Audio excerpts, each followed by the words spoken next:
Ballot বাক্স ছিনতাইয়ের মতো পরিবেশ তৈরি হবে না। আমরা সব জায়গায় সতর্ক অবস্থায় আছি। আর গত রাতে আমরা আইন শৃঙ্খলা রক্ষাকারী বাহিনী, গোয়েন্দা সংস্থা সবাই আমরা তৎপর ছিলাম।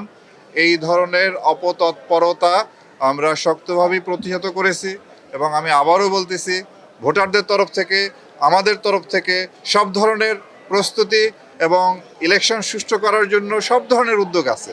আবারও বলি, এই বাকি সময়টা এবং ইলেকশনের বাকি অংশটুকু ভালোভাবে হওয়াটা নির্ভর করে যারা ভোটে প্রার্থী হয়েছেন, সেই রাজনৈতিক দল কিংবা স্বতন্ত্র প্রার্থী কিংবা বিদ্রোহী প্রার্থী।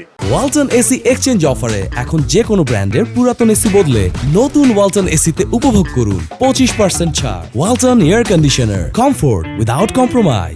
আবারও বলি, অন্যরা যদি দায়িত্বশীল আচরণ করেন, তারা যদি নির্বাচনী আইন কানুন মেনে চলেন, ইনশাল্লাহ বাকি সময় আর কোনো ধরনের সমস্যা হবে না।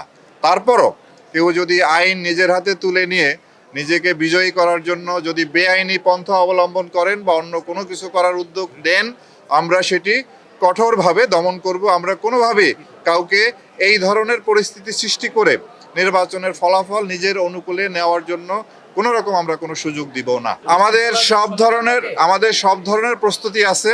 আমাদের নির্বাচনের ফলাফল ঘোষণা করার পরে পরবর্তী আইন শৃঙ্খলা পরিস্থিতি স্বাভাবিক রাখার জন্য আমরা সব ধরনের উদ্যোগ নিয়েছি এবং ইনশাআল্লাহ আমরা আশাবাদী যে পরিবেশটি ভালোভাবে রাখতে আমরা সক্ষম হব। ধন্যবাদ আপনাদেরকে। কেমন উপস্থিতি দেখছেন ভোটারদের আপনি?